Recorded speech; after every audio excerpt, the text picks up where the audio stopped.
Hello and welcome to the Shift Into You podcast. I'm Taryn, your EFT boss, bold cheerleader, and spiritual BFF. I'm all about the woo, but not about the weird.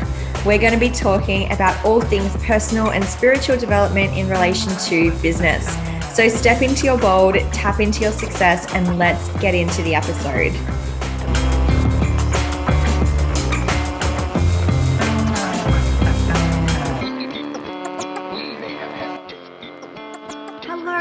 Welcome to episode 1 of the Shift Into You podcast. I'm really excited to be with you here today, and we are talking all about identity. And oh my God, has it been a journey for me over the last couple of months. So I'm going to give you a little bit of a backstory and then come into where I'm at currently. So for a really long time, I believed that I wasn't able to have children. And I was told that by doctors and that kind of thing.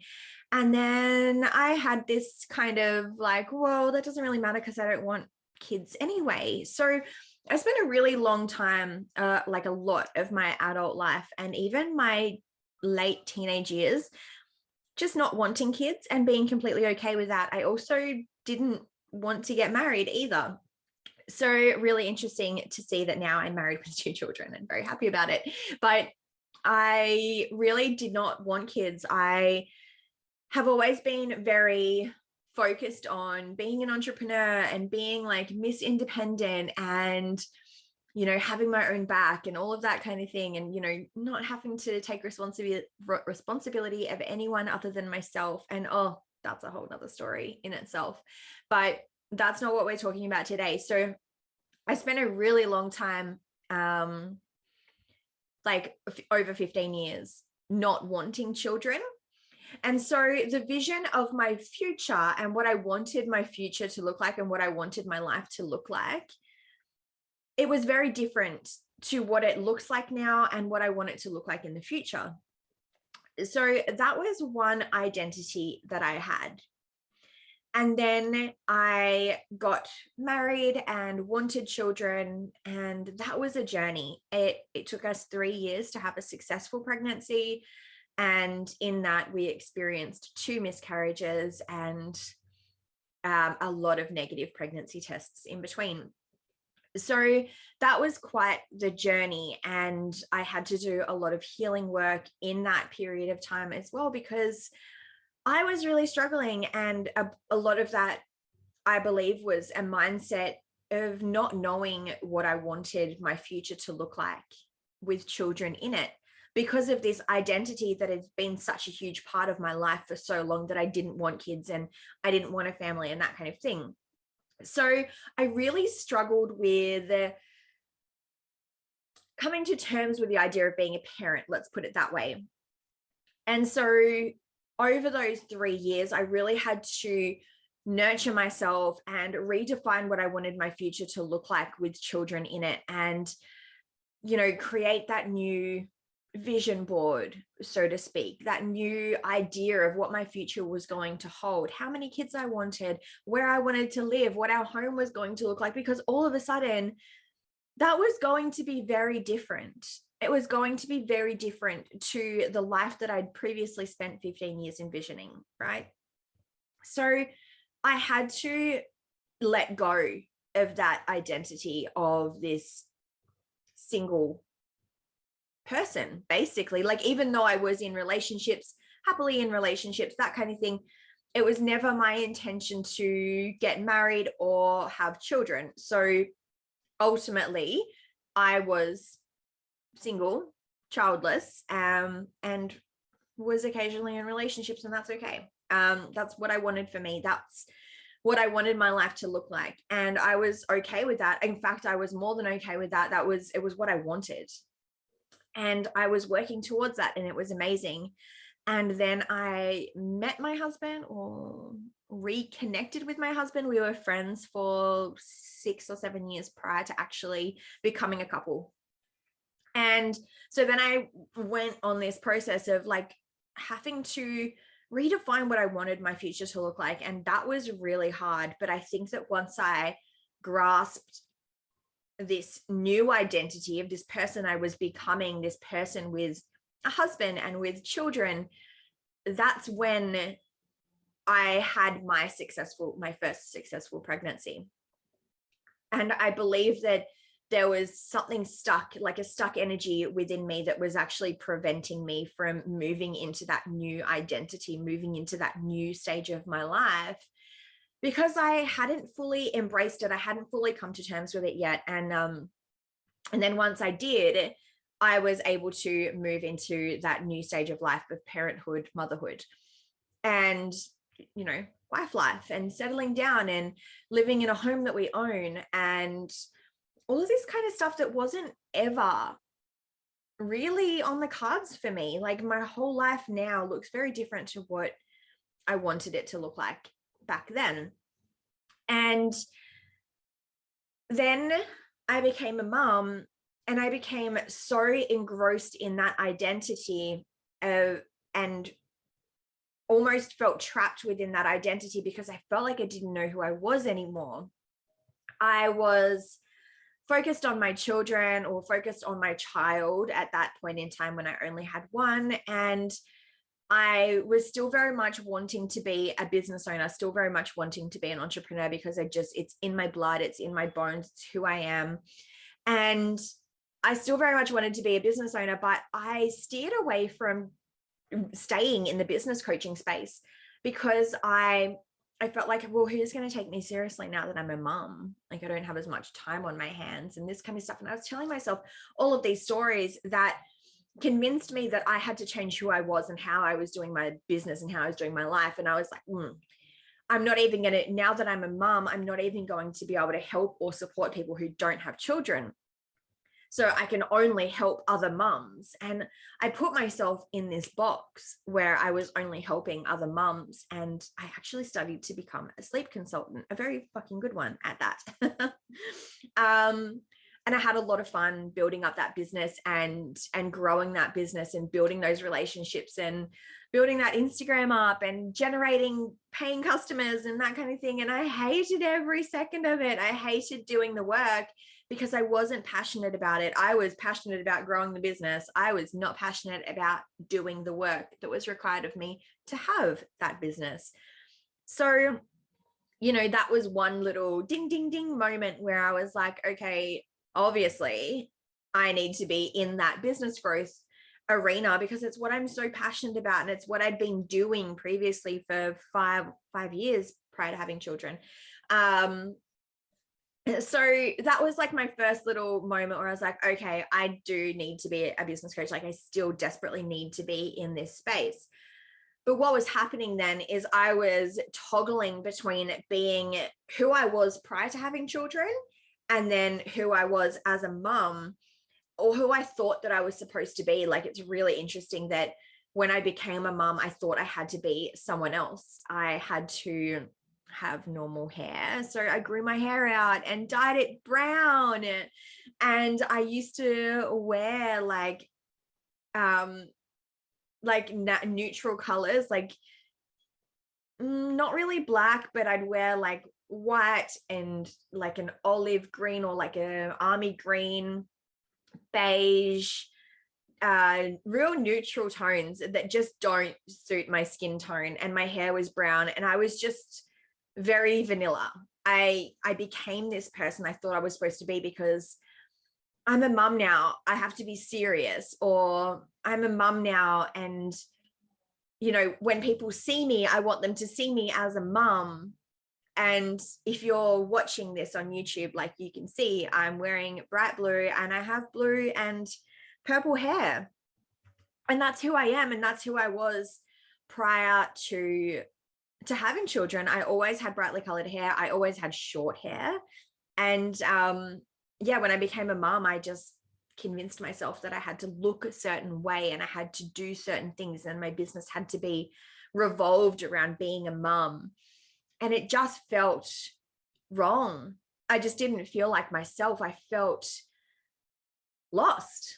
ultimately I felt really, really lost. And that wasn't the vibe that I wanted. I wanted to feel empowered. I wanted to feel brave. I wanted to feel confident. I wanted to feel beautiful. And I wanted to set an example for my children. And then I found out I was pregnant with my second child, who was unplanned and unexpected. So I had to go through this whole identity thing again of being a mum of two, and being a mum of two under two at that. So we fell pregnant when my eldest was 6 months old. So by the time my second was born, there was only 15 months between them. So having two under two, along with still not fully accepting the fact that I was a mum, like I was toggling between trying to desperately hold on to this version of me that didn't have children, and desperately trying to cling to this version I thought I was supposed to be now that I did have children. And I got stuck somewhere in the middle, feeling so lost and so unfulfilled.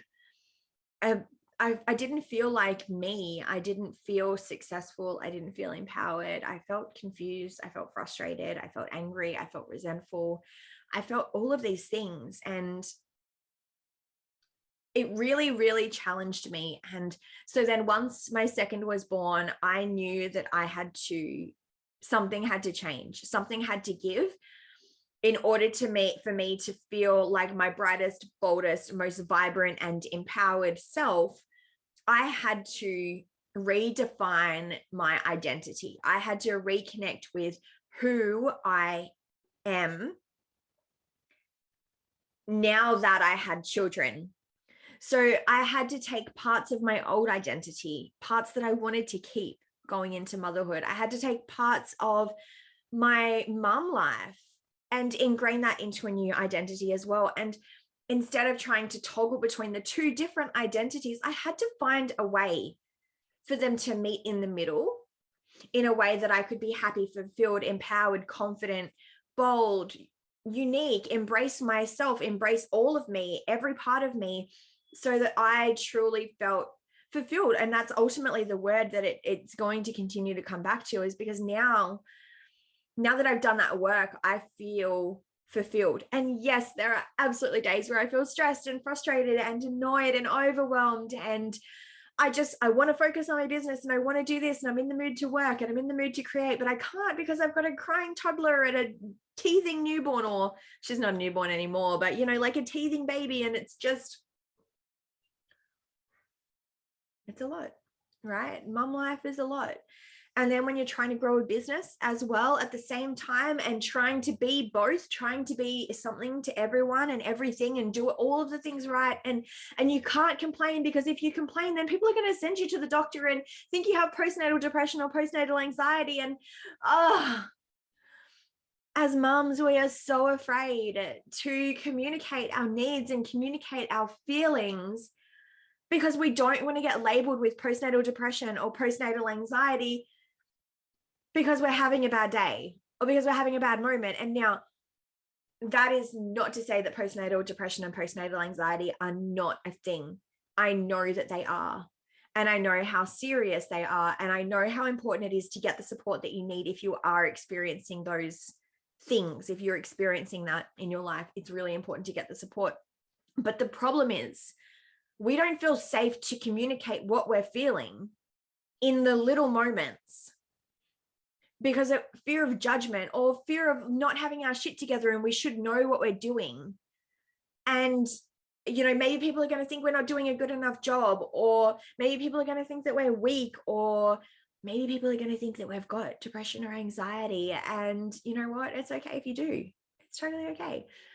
And even if you don't, it's okay for you to have those moments, because if you're not expressing yourself in those moments, you're bottling that up, you're holding that in. That's what's going to fester and become postnatal depression and postnatal anxiety. Like, that's going to manifest into that. And then we feel really lost and really let down, and like we're letting our family down and all of that kind of thing. And it's not cool. Like, if we only felt safe to communicate our needs in the early days when we were struggling, then maybe we would have got a little bit more support. That, yeah, I don't even really know. I'm not an expert in depression and anxiety. I've certainly experienced depression and anxiety in my life.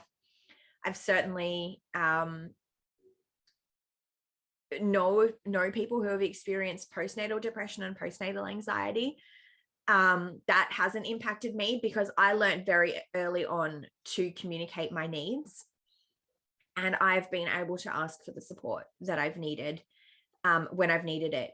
And it's hard. It's hard. It takes guts to have those conversations, but we need to, like, seriously pull our fucking heads out of our asses and start making it okay for women with children to ask for support, for women with children to feel comfortable to say, I'm actually struggling at the moment, and no, I don't have depression, and no, I don't have anxiety. I'm just having a really bad fucking day and I need you to help me.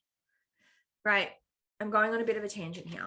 But, this was a part of the identity work that I was doing, because I felt like I couldn't be who I am. And these feelings of resentment and frustration were more frequent than the days of joy and bliss and fulfillment. And so I knew that something needed to change. I needed to be doing something differently. Otherwise, it could have led to those things for me. It absolutely could have led to those things for me. And with my history of having depression and anxiety in the past, like, I knew that was a likely scenario if I didn't ask for the support that I needed, if I didn't support myself in the way that I needed. So it's just a really interesting thing. And I didn't really intend to go down that line of talking about depression and anxiety, but it just came through me. So that's what I did. Okay, so in all of this identity work that I was doing, and the work that was trying to merge my multiple personalities and desires together, I had to do a lot of inner work, and that's where I discovered emotional freedom technique, which is EFT, sometimes referred to as tapping. I discovered EFT and was using it a lot to support me in integrating this new identity, this version of me that was a successful business owner, a mother, a wife, an empowered person, a bold person, a brave person, a willing person, a fulfilled person. Like, I had to figure out who I wanted to be going forward, that amalgamated all of me, like it brought it all together. And through doing that, I did that. I integrated that using EFT in a really, really big way. So journaling has always been a huge part of my life. I've been journaling for as long as I can remember. Like, I think that, if I think back, I think I got my first journal when I was 7. And back then it was a Dear Diary situation, and, talking about my day and being reflective and that kind of stuff. But that's where my love really started for writing. So I was using journaling a lot to my advantage. And if you are interested in journaling and how it can support you, I do have a journaling freebie, which you're more than welcome to download. I'll pop the details in the description below. But I was using journaling a lot to integrate this new personality and, write the new vision for my life, write the new vision for who I was and who I wanted to be and what I was supposed to be and what I was supposed to do and what my new purpose was and what my passions are. And, how could I still be who I am and also still be a really great mom and a really great business owner and a really great wife and have everything that I desire. How could that be possible? And it is possible. And I feel like I'm living it now. I feel like I've fully integrated this new identity. And sometimes I slip back into those limiting thoughts. And sometimes I slip back into those feelings of frustration and overwhelm. Like the morning of recording this, oh my God, it's been a nightmare. But I was also able to communicate my needs to my husband, and he was able to step up to the plate and support me. And, so the morning was absolute chaos, like absolute chaos. But now my husband has taken my children out for the afternoon. He's gone over to see his parents, so their grandparents, and they're going to have a nice couple of hours together, and it's going to be beautiful while I get to do the things that I want to do. And that might look like me having a nap or having a bath or reading or journaling or recording some more podcast episodes, or, it could look like anything, but I was able to communicate those needs to my husband. And so I was able to do that through my journaling and really discovering what I wanted my life to look like and what my needs were. Like, how can I meet my needs on a regular and consistent basis? So I did that through journaling, and then I integrated all of those new beliefs, new habits, new patterns, new requirements through EFT tapping, clearing out all of the old belief systems that I had, things like being beige, because just because I'm a mom, I don't need to be beige. Just because, like, other people might look at me and go, oh, she's a weirdo because she's got blue hair. Like, that actually doesn't matter. What matters is me being my most authentic and confident and empowered self, and leading by example for my children. They don't need to color their hair if they don't want to, but they need to see their mum living out loud and living the fullest expression of her, so that they feel safe to do that themselves. And that's something that's really important to me. Like, why is it so important for me to be a mum and a business owner? Because I want to show my children that they are capable of achieving anything. That's something that's so, so important to me. So I did the journaling, a lot of journaling. I always do a lot of journaling. Just last night, I wrote like 20 pages in my journal. It was incredible and expansive and freeing and everything. Journaling is like giving yourself energy. It truly is, because it clears out so much crap. And then I integrated EFT. I started doing Reiki on myself again. So I became a Reiki practitioner when I was 22, I believe. So that was 10 years ago. I became a Reiki practitioner after I lost my best friend. So after I lost my best friend, dealing with that grief, depression, everything that came with that, I was doing a lot of healing work then, and I discovered the healing modality, energy healing modality, Reiki. And I was receiving Reiki treatments for a couple of months. And then one day, the lady who was doing Reiki on me, she was like, you're ready. I'm like, what am I ready for? She's like, you're ready to learn how to do this because you're a healer. There is something within you that needs to share this with the world, and I want to support you in doing that. And so then I went through the process of becoming a level 2 Reiki practitioner. I will do my master's one day. I will do it. I just haven't been called to do it yet. So a part of this, integrating this new identity of being a mom and a woman in business, I was doing a lot of Reiki on myself every evening. I also started meditating again, and I've had an on-off relationship with meditation over the years. A couple of years ago, I did a meditation practitioner course, and I never pursued it beyond doing the training. And I used to find myself feeling really frustrated and agitated in meditation, but I've learned that since doing Reiki and EFT, I've been able to sit more powerfully in meditation and have that meditation experience. So I went back to meditating again, and it's just a combination of all of these things. And it sounds like, oh, that's a lot of work, and it really wasn't.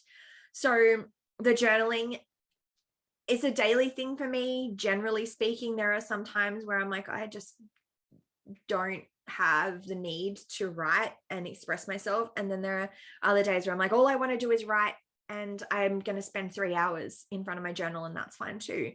But in a general sense, maybe 20 minutes a day of journaling, 10 minutes of tapping, 10-minute meditation before bed, and Reiki as I'm falling asleep. So the tapping takes no time at all. I do that in the morning. Every morning I get up, I make my coffee, I get the girls organized for breakfast, and then while they're eating their breakfast, I do my tapping, and that's it. That's all. It takes no time at all, 10 to 15 minutes, and it's happening at the same time as other things are happening in my day. And then when I go to bed, I, have a shower, get the girls organized for bed. Once they're in bed, once they're relaxed, I sit down and I do some journaling, I do a meditation, I hop in bed, and I fall asleep with my hands on my body doing Reiki. So it's all just an integrated part of my routine now. And again, that comes to integrating that identity. So this new version of me, this new identity, what does she do every day? How does she feel when she wakes up? What does she do before she goes to bed? What do those daily routines and those daily habits look like? And sometimes I don't journal before I go to bed. Sometimes I have my journal open on my kitchen counter all day, and things will just be coming through me, and I will stand there and I'll quickly write some things out. Or if a question comes to me that I'm like, oh yeah, I want to explore that later when I've got some more time, I will write down a journaling prompt that I can then come back to later, the next day, on the weekend, whatever it is. So these things to care for yourself, these things to integrate this new identity for yourself, like, it doesn't have to be hard work. It gets to be blissful, it gets to be joy, and it gets to feel really fulfilling. And I certainly know that's been the experience for me. And I certainly know that speaking to other mothers, like, this is a problem that I don't want to call it a problem. This is an experience that most women have when they come into becoming a mum. They just become a mum and they start to forget who they are or who they were. And then they can feel really lost, really confused, really unworthy of more, or they feel guilty for wanting more. They've experienced mum guilt. Oh, I don't actually know if I've experienced mum guilt because I'm so secure now in who I am, what I want. And I feel like that by me chasing my dreams, and that by me being a business owner and me needing time to myself and that kind of thing, like that, I don't need to feel guilty about that. I'm actually leading by example for my children and setting a standard for them, and showing them that, prioritizing themselves is really important. If they want to be good humans, like, we really need to be able to fill our cups in order to be able to be good parents.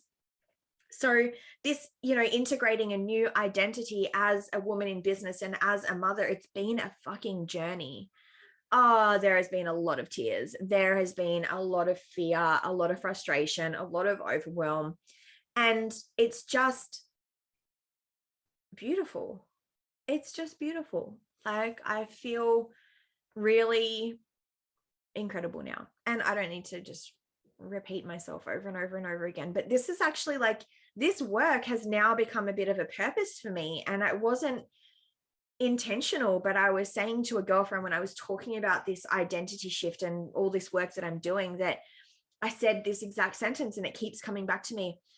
I feel like I need to go through this so that other mums can go through it more easily. So it is my responsibility to do this work so that I can support you to move through it in a far less traumatic way than I ever had to. So, if you are struggling as a mum to integrate this new identity, like, or rediscover who you are now that you're a mum, I want to be able to support you in that. I don't know what that's going to look like yet.